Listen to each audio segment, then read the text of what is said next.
Welcome to Shadowed Tales Archive.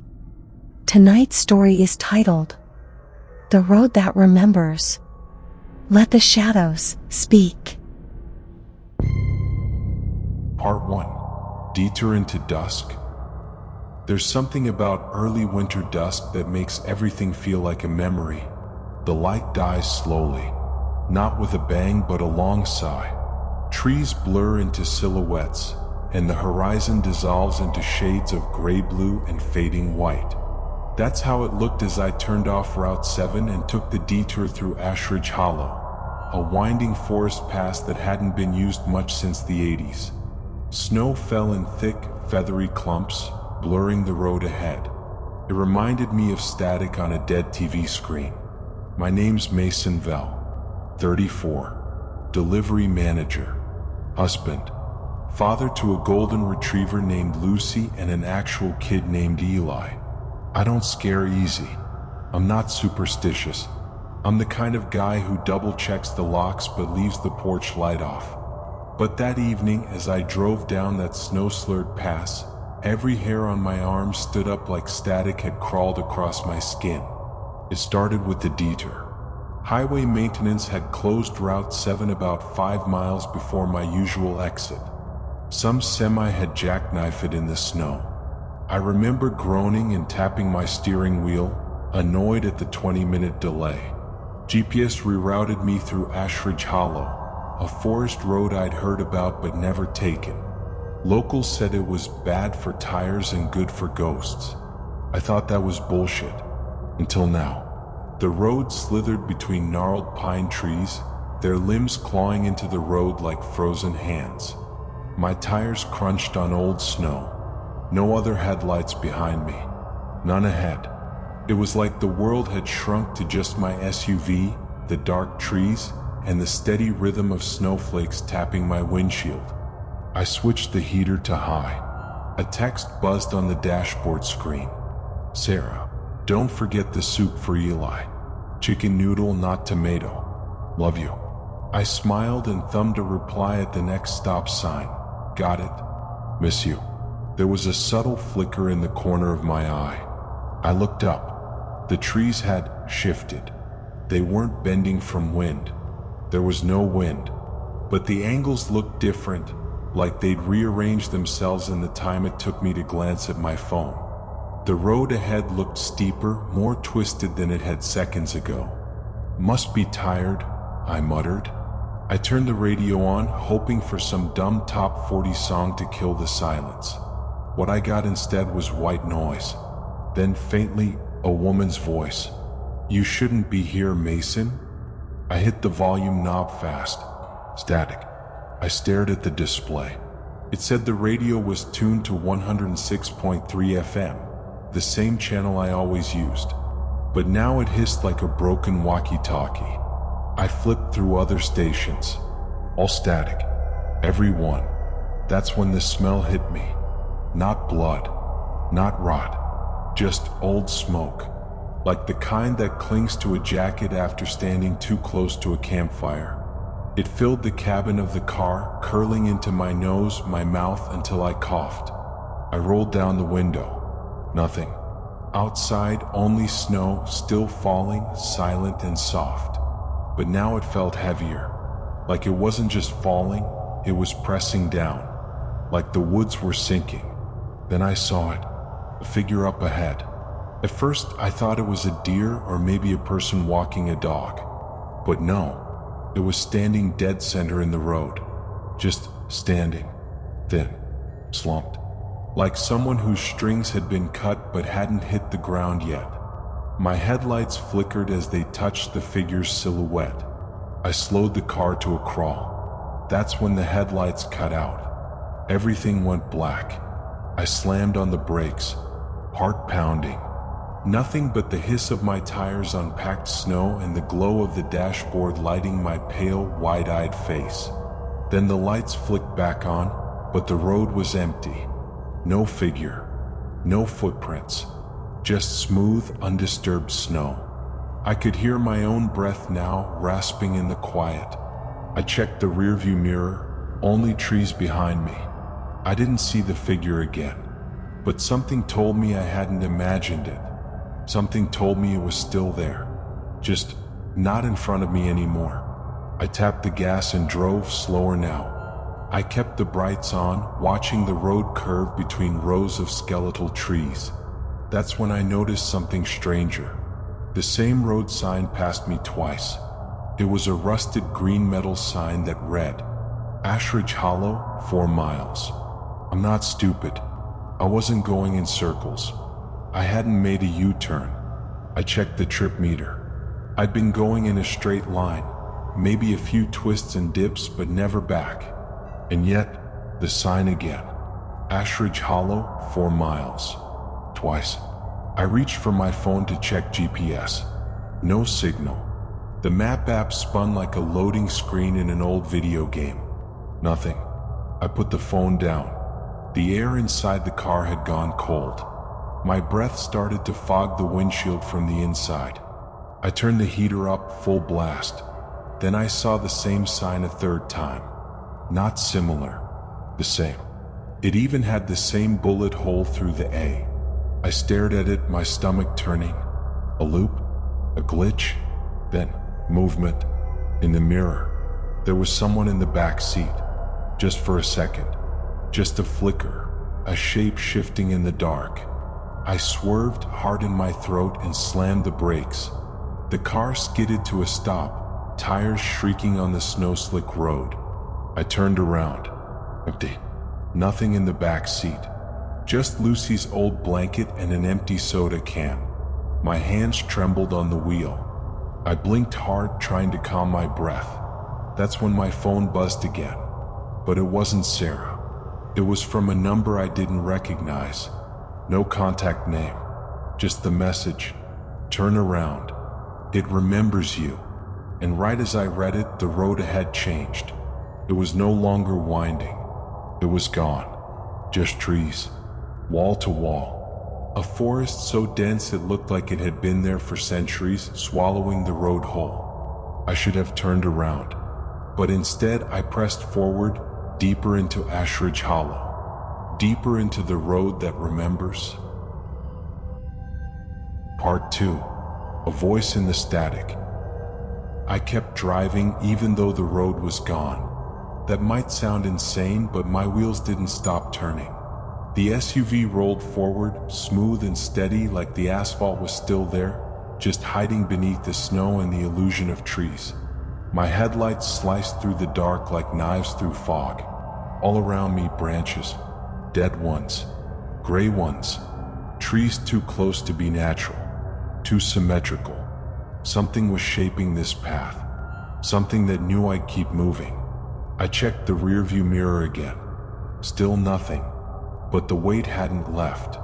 That thick, smothering presence still clung to the back of my neck like a hand that wasn't quite touching, but might at any moment. I cracked a window, trying to breathe in something real. That's when I heard it again. The voice. Mason.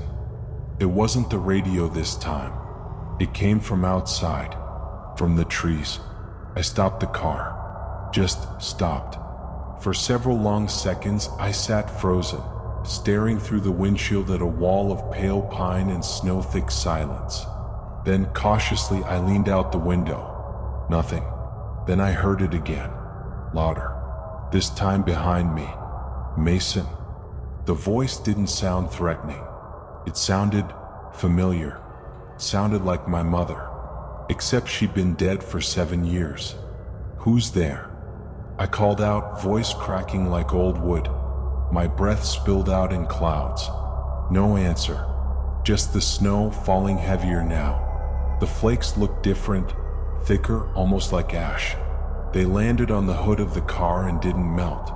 That's not how snow works. I pulled back inside, shut the window, and locked the doors. I didn't even know why. Instinct maybe, or something deeper. That's when the power died. Everything went black. No dashboard glow. No heater hum. No headlights. My hands gripped the steering wheel in the dark, and all I could hear was the sound of my own breathing and something else. A whisper, right behind my ear. You were never supposed to leave. I spun, hard hammering. The back seat was empty. But something was wrong. Lucy's blanket, the one I kept back there for when we took her to the vet, was gone. Vanished, like she'd never been there at all. I tried the ignition. Nothing. Dead as a tomb. I fumbled for my phone, still no bars. I opened the camera to use the flashlight. The moment I did, the screen flickered, then froze. And then something appeared on it. Not in front of the camera. On the screen. A photo of me, sleeping, in my car, wearing the same clothes I had on now. The timestamp said 3:17 a.m. It was 7:03 p.m. What the hell was going on? Suddenly, the phone vibrated in my hand. A notification popped up, not a message but an alert. Navigation updated, continue toward destination. I hadn't touched the GPS app. I hadn't even opened it, but it was running now, guiding me forward along a red line drawn through nowhere. The map was blank. No roads, no towns, just a red path curling through gray static. Underneath it said, ETA, unknown. I should have turned back. I should have grabbed my coat and run screaming into the woods, but I didn't. I put the car in neutral, took a shaky breath, and got out. The snow was up to my ankles, but it didn't feel cold. That was the first thing I noticed. The air was wrong, too still, too warm, too silent. Like the world was holding its breath. I opened the hood to check the engine, pretending I knew what I was doing. I didn't. What I saw under there nearly made me drop. The engine was gone. No cables. No block. Just a dark, smooth space, like the inside of a coffin. And resting in the middle of it, like some sick joke, was my wife's locket. The one she lost last Christmas. I reached for it. My fingers brushed the metal.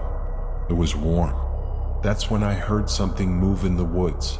A crunch of snow. A slow, deliberate step. Followed by another. And another. Getting closer.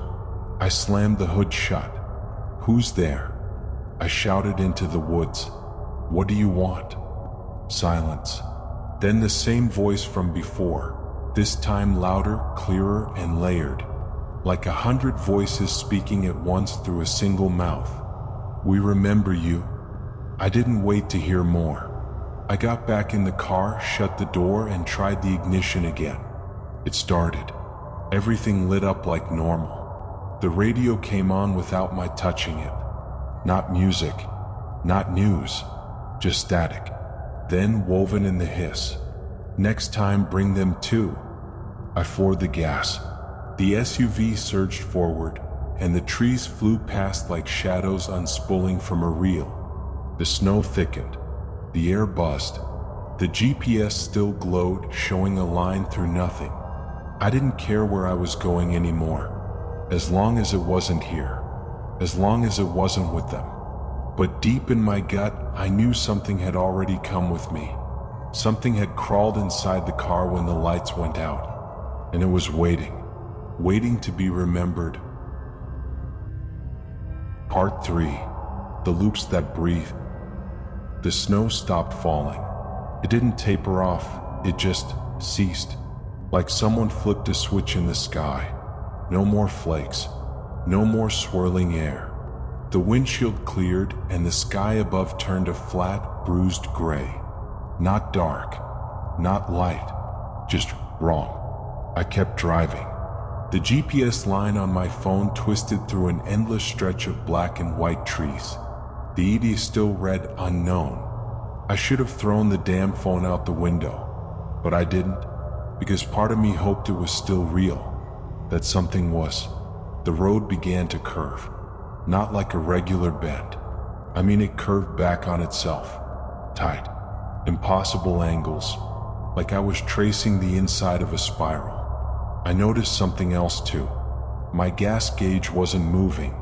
It had read just under half a tank for the last 40 minutes. Maybe longer. I pulled my sleeve back and checked my watch.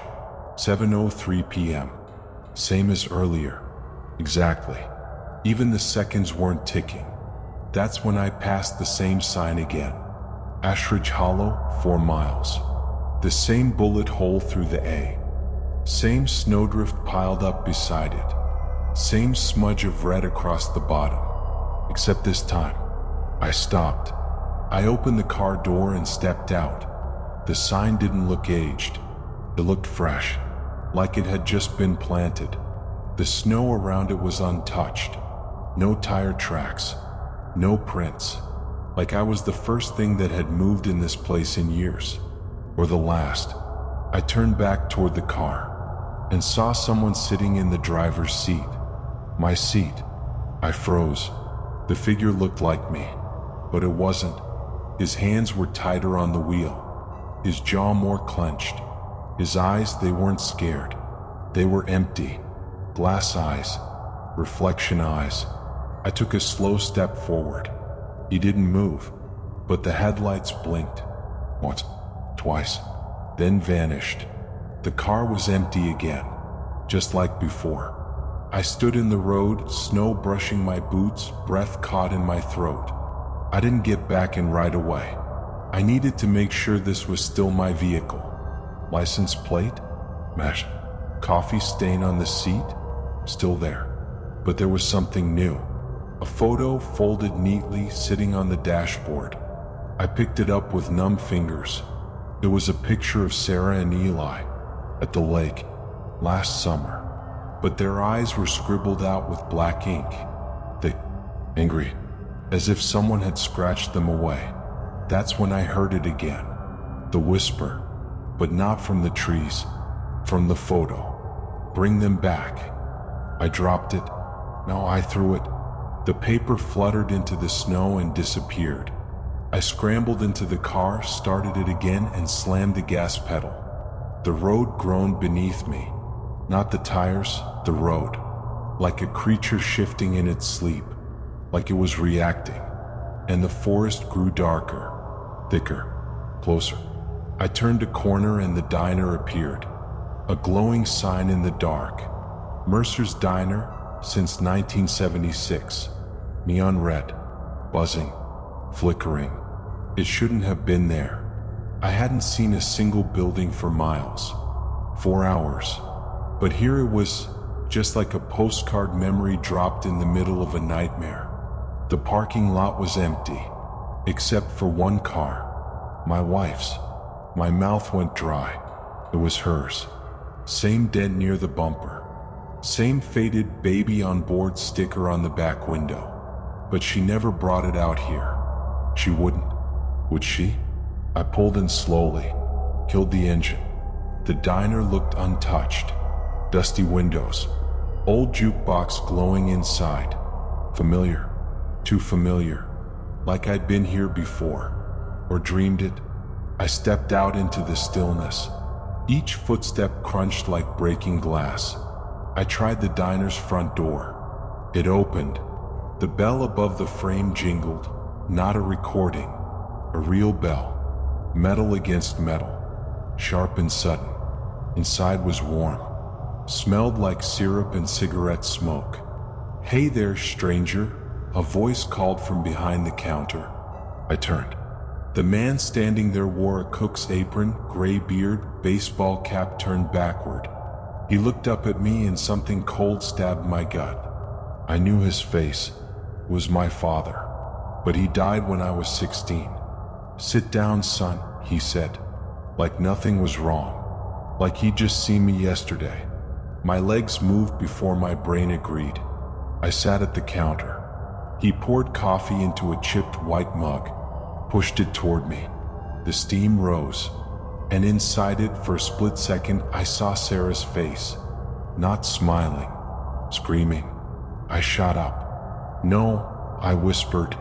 "This isn't real. This can't be real." My father just smiled. "You brought this with you, Mason. We didn't make it up. What is this place?" "A reflection," he said. "A loop. A place where memories rot into roads." He leaned forward. "And you've been here before." I backed away from the counter.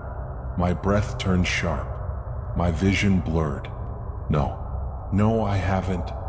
He raised a hand, and the lights in the diner flickered. The jukebox started playing, but the song was backwards. I turned and ran, straight out the door, back into the night, into the cold that was no longer cold, into the trees that leaned in, back into the road that remembers. And this time, it remembered everything. Part 4. The Guilt That Drives. I ran until the diner lights vanished behind me, until my lungs burned and my legs felt like splintered wood. The forest didn't end. The road didn't end. Just trees. Endless shifting trees, leaning in like voyeurs. Their limbs creaked like old bones. The snow was gone now, replaced by fog that slithered along the road like it was alive. And the smell had changed. Not smoke anymore. Now it was antiseptic, bleach, hospital hallways. That's when I started hearing the beeping. Beep, beep, slow, hollow, rhythmic, like a heart monitor. It echoed through the fog, matching the pace of my pulse. I slowed down, looked around. I wasn't near a hospital. I knew that. I hadn't passed any buildings for miles, but the sound was real, louder now. Beep, beep, and then the whisper. Not from the trees this time, from inside me. You left him. I stopped walking. The voice wasn't just in my ears, it was under my skin, crawling. A memory I didn't want dragged to the surface. No, I muttered, don't do this. The fog thickened, then split, and there he was, alive, my son, standing in the middle of the road in his little dinosaur pajamas, barefoot, pale, staring. I ran to him. He didn't move, didn't blink. I reached out to grab him, and my hands passed through empty air, like he was never there, just a projection, a memory puppet. Behind me, the whisper returned. You chose the job. I spun around. Nobody. Just fog curling into itself like cigarette smoke. You said 10 minutes, the voice cooed. You said you'd be back before the thunder started. The beeping quickened. Beep, beep, beep, then flatlined. A long aching tone. The fog swirled faster now. Shapes flickered in it, outlines of hospital beds, for poles, monitors blinking red. No, I whispered. That wasn't my fault. I didn't what? The voice was louder now. Mel. Familiar. My voice. Didn't forget? It sneered. Didn't hope the machines would shut off so you wouldn't have to watch? Shut up, I hissed. The fog pulsed. You walked out, Mason. You went to the parking lot. You turned your back. No. You said you needed air. You said you needed space. I was scared. I screamed it, echoed through the woods. Silence. Then a laugh. Not mocking. Worse. Understanding. And the trees changed again. Not pine now. Taller. Thinner. Pale bark, almost white. Their branches curled like fingers. And at the end of the road, another sign. Not green. Not rusted. Just a wooden post with carved letters. Sins remembered never die. Underneath, painted in a red that wasn't paint. Exit 1 mile. Exit? My heart jumped. Could this be it? The way out. I ran. Didn't look back. Didn't care if it was bait. I needed forward. Movement. Escape. But something ran with me. I could hear it. Not footsteps. Wheels. Soft tires gliding on invisible pavement. Matching my pace. I risked a glance back. Headlights. Behind me. 50 feet.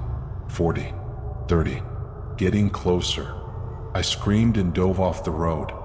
I hit dirt and rolled. Mud. Stones. Leaves. The car, if it was a car, passed by without slowing. I caught a glimpse through the driver's window. It was me again.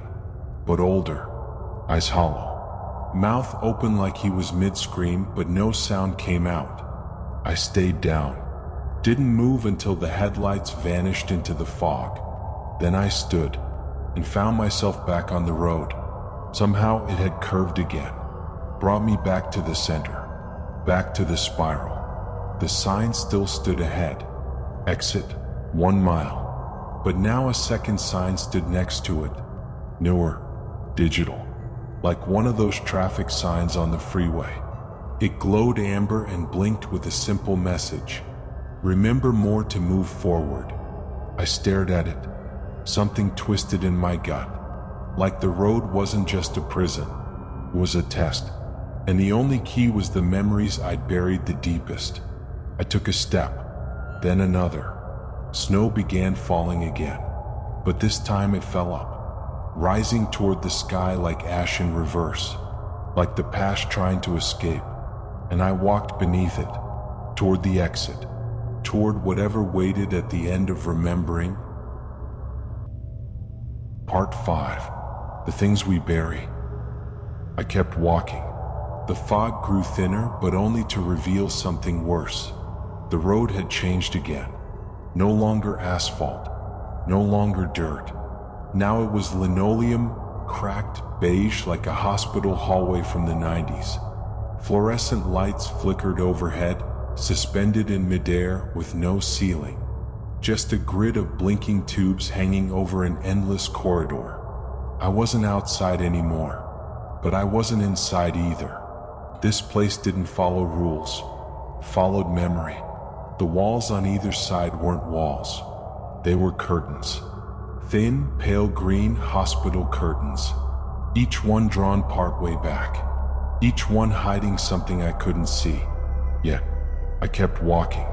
Every few feet, a new sound joined me. Footsteps, a heart monitor, a sob, a door creaking, the hum of fluorescent lights, but mostly silence. Then I heard her. Please, someone, help me. A voice, hoarse, weak, familiar.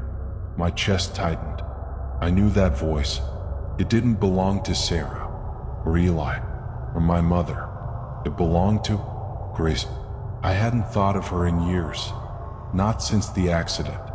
I stopped walking. My legs didn't want to move forward anymore, but the hallway did. The floor moved beneath me now like a treadmill locked into slow motion, forcing me towards something I wasn't ready to see. Don't, I whispered to no one. I wasn't even driving. The hallway didn't care. Neither did the curtains. I passed the first drawn curtain and saw myself, younger, 25 maybe, sitting in a vinyl chair in an ER waiting room, face pale, hands red with someone else's blood. I remembered the smell, the adrenaline, the guilt, the officer telling me that the driver would be charged. But I had been in the passenger seat, right? That's what I told them. That's what I told myself. The second curtain fluttered open as I passed. This time I saw Grace, laid out on a hospital bed, eyes swollen shut, IVs in both arms, a neck brace. The monitor beside her beeped in slow, stubborn rhythm. She looked so small, so broken. A nurse was adjusting her oxygen mask. I remembered that day. I brought flowers. She never woke up. She died 3 days later. 24. Drunk driver hit us crossing the intersection. That's what everyone believed. But now, I wasn't so sure. The hallway dimmed. The floor grew sticky. Every step made a peeling sound like lifting tape from old carpet. The air thickened with antiseptic and shame. And just ahead, a door. A single wooden hospital door painted sky blue. The kind they put in pediatric wings to make the horror feel friendly. It had no handle, just a sign above it. The truth you swore to forget. My breath caught in my throat. I didn't want to open it, which meant I had to. I pushed it open. The room inside was a memory, perfectly preserved. It was the inside of my old Honda Accord. Front seats, Dashboard. Empty coffee cup in the holder. A younger me sat behind the wheel. Grace was in the passenger seat, drunk and laughing, her head leaned against the window. Music played from the radio. The clock read 2:13 a.m. and the key was in my hand, not hers. The memory version of me looked over, grinned, and said, "Relax. I drive better, bust." Grace giggled, but in real life she hadn't been the one driving that night. I had. I was the drunk driver. But the moment the car flipped, my brain rewrote the truth, buried it. The guilt too much to hold, so I handed it to a ghost. And the road, it remembered. It always remembers. The hospital room twisted. Seats dissolved. Curtains caught fire. Alarms blared. And suddenly I was outside again. In the forest. On the road. On my knees. Sobbing. The trees leaned back like they were giving me space to break. And I did. I screamed. Louder than I ever had. For Grace. For Eli. For Sarah. For myself. And when the scream was done, the road changed again. It's smooth. The trees pulled back. And ahead, a tunnel. Carved into the mountain, ringed with frost. At its mouth, a new sign. Wooden. Burned at the edges. One truth down. Two to go. And beneath it, freshly scrawled in what looked like blood. She remembers too. Who was she? I stood, wiped the tears from my face, and walked into the tunnel. The darkness welcomed me, not like an enemy, like an old friend. Part 6. The Mirror That Lies. The tunnel was silent. No echoes. No dripping water or scurrying rats. Just silence thick enough to smother thought. My footsteps didn't make a sound. The walls curved slightly inward like I was walking down the throat of something alive. Black rock glistened in the glow from my phone's flashlight. Occasionally, the beam would catch something on the walls, scratches. Long, erratic lines, like claws or fingers. Halfway through, the floor changed again, from stone to tile. Black and white checkerboard, shiny, perfect, like the lobby of an old hotel. I stopped, not because of the floor, but because the air had shifted, thicker, warmer. Then I saw him, standing in the center of the tunnel, facing away. Same build, same height, same coat, same voice. Was wondering when you'd catch up. He turned around. It was me, but not. The face was the same, but cleaner. No stubble. No bags under the eyes. No signs of sleep deprivation or grief. His eyes were sharper. His stance straighter. His smile colder. "I've been watching you," he said, taking a step closer. Pathetic, really? I didn't speak, because I knew exactly what this was. It wasn't a hallucination. It wasn't a ghost. It was what I could have been, if I'd forgotten everything. "You think digging through all that guilt will save you?" he asked. His voice was mine, same tone, same rhythm, but hollow. Like a voice coming from a recording, not a throat. "You think remembering will bring them back?" "Grace, Eli?" He smiled wider. "They're gone. And you're stuck in this loop because you want to be. This place doesn't trap you, you trap yourself." I clenched my fist. "This place is a cage," I snapped. "And you're part of it." "No," he said, stepping even closer. "I'm the key." He raised a hand. In it, a photograph. I recognized it immediately. My wedding photo. Sarah in her dress. Eli clinging to her side, barely 5 years old. Me beaming like I actually believed life could be simple. "I can give you this back," he said. Liar. Not a lie. A choice. Forget the guilt. Forget Grace. Forget the tunnel. Walk away. Start over. There's an exit. You've seen it. I looked past him. The tunnel forked now, two ways. One lined with pale lights, warm and familiar. The other, pitch black. You take that road, he pointed toward the lit one, and none of this ever happened. You wake up in your bed. You kiss Sarah good morning. Eli still has his 6th birthday next week. Grace. She never existed. And the other road? I asked. His smile faded. Truth. Memory. Pain. All the things you buried.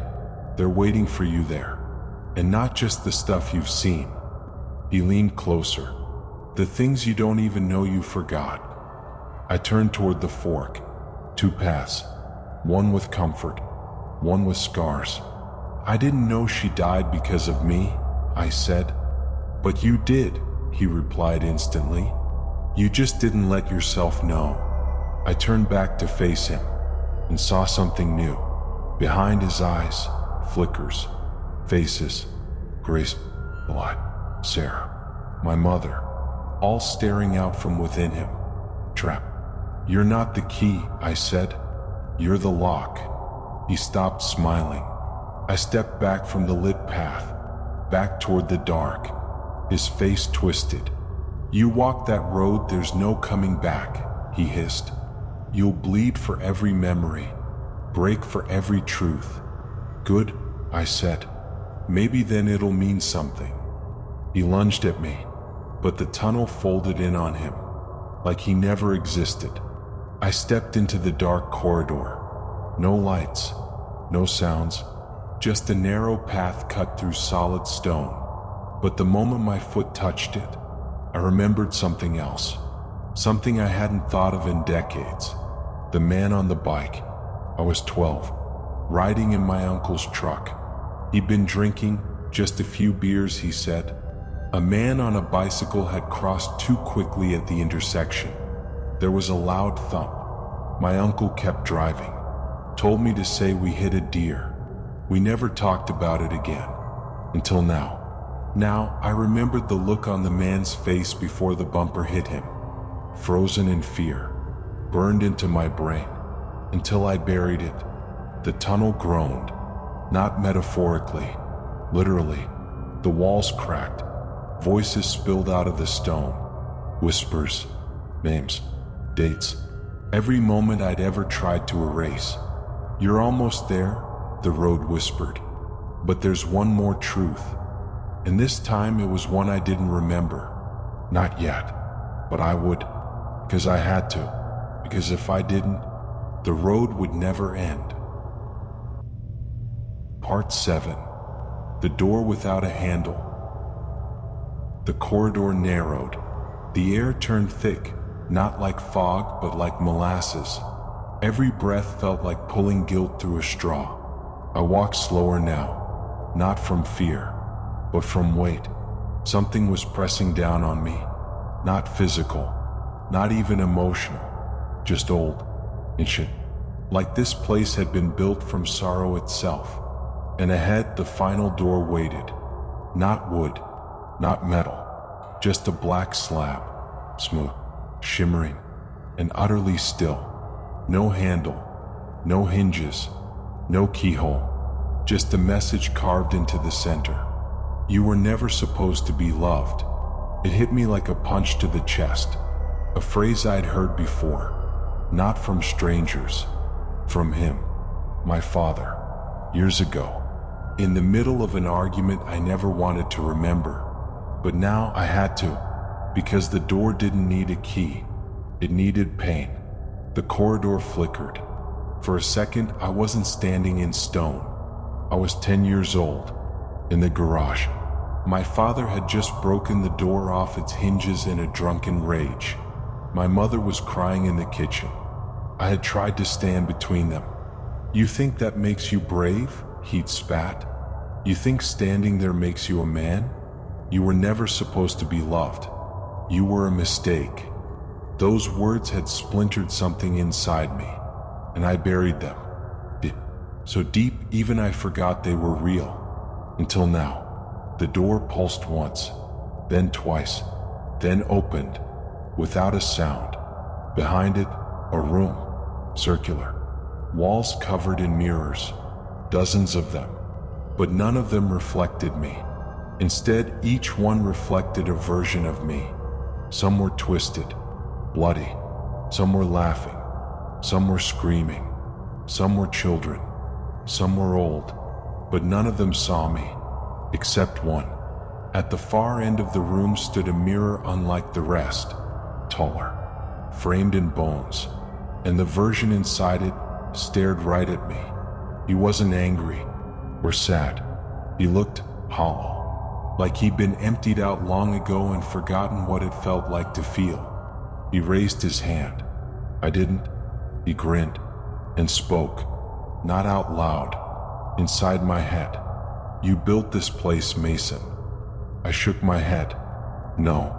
Oh yes, every lie you told, every guilt you buried, every memory you rewrote. We built this road together, brick by bleeding brick. I didn't mean to. Intent doesn't erase impact. He stepped closer through the mirror. His foot crossed the glass like it was water, and he kept coming. I am what's left when you abandon yourself. He reached for me. I backed away. Why now? Why show me this now? Because Sarah finally stopped waiting. She let go. The words hit harder than anything before. What do you mean? She's moving on, Mason. She packed your things, took Eli's photos off the wall. She cried for you every night for months, but she's done. No, you were supposed to die on that road, but you didn't. Your body lived, but your mind came here, and you've been stuck ever since. My knees gave out. I hit the ground hard.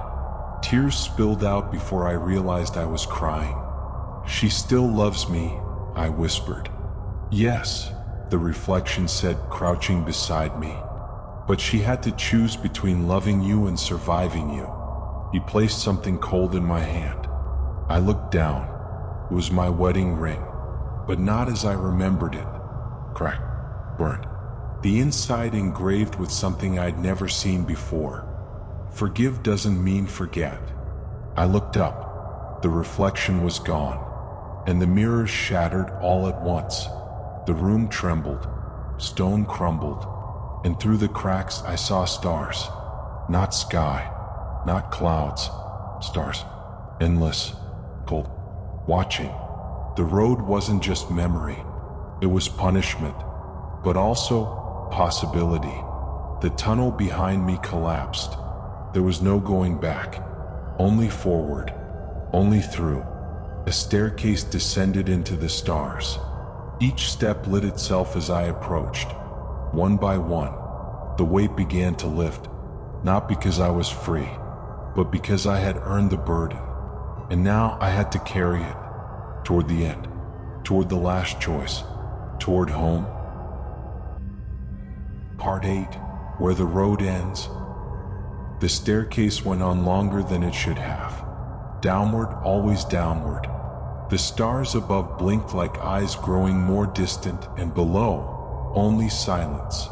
No wind, no heartbeats, no memory, just breath, and stone, and firelight flickering at the very bottom.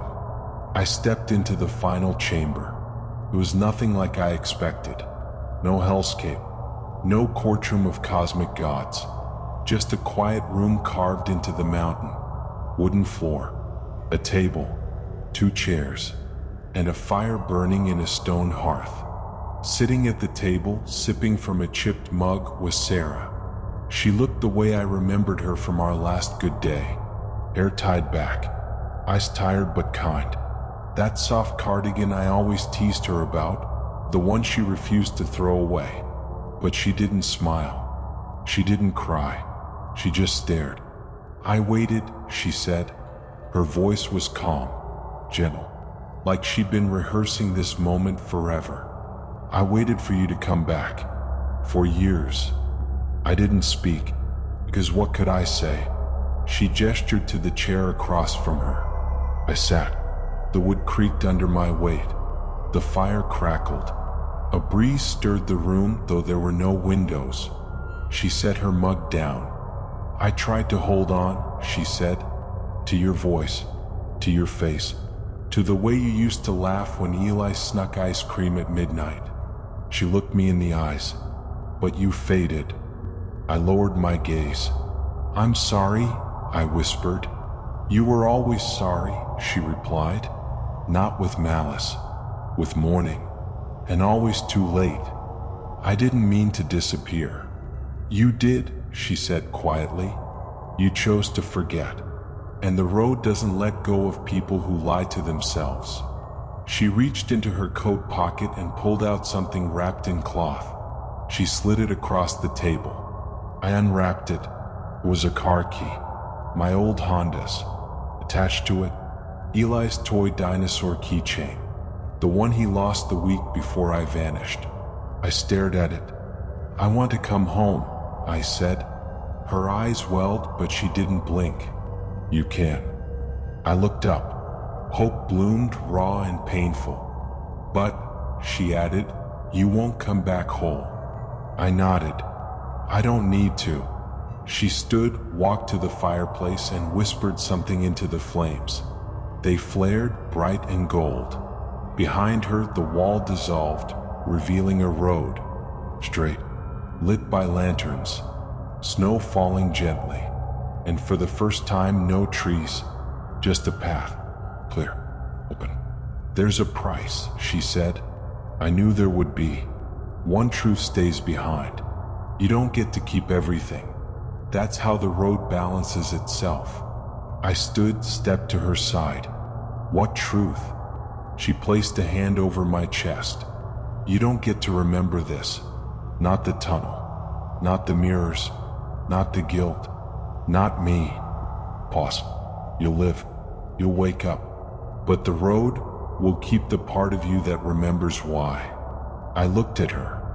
I won't know I was wrong. You'll know something's missing, she said. And maybe that's enough. She kissed my cheek. Tasted like tears. An ash. I stepped toward the road. Turned back. She was gone. The fire was out. Only the path remained. I walked, and walked, and walked, until the stars above folded into sky, until the frost gave way to sun, until memory thinned into something lighter, until sound returned. I woke up in a hospital bed, alarms blipping soft, machines humming. Sarah was asleep in the chair beside me, Eli's drawing taped to the wall. Doctors said I was in a coma for almost 2 weeks. A car accident, black ice, miraculous survival. They asked me what I remembered. I said, not much. But when I looked at the window at the road beyond it, I saw the snow falling, upward, like ash in reverse. And somewhere deep in my bones, the road still remembered, even if I didn't. And that was tonight's tale from the Shadowed Tales archive. If it left a mark on your mind, if the silence feels heavier now, then the story did what it was meant to do. Don't forget to like, subscribe, and share the darkness. New stories are always on their way. Until then, keep the lights low and the doors locked.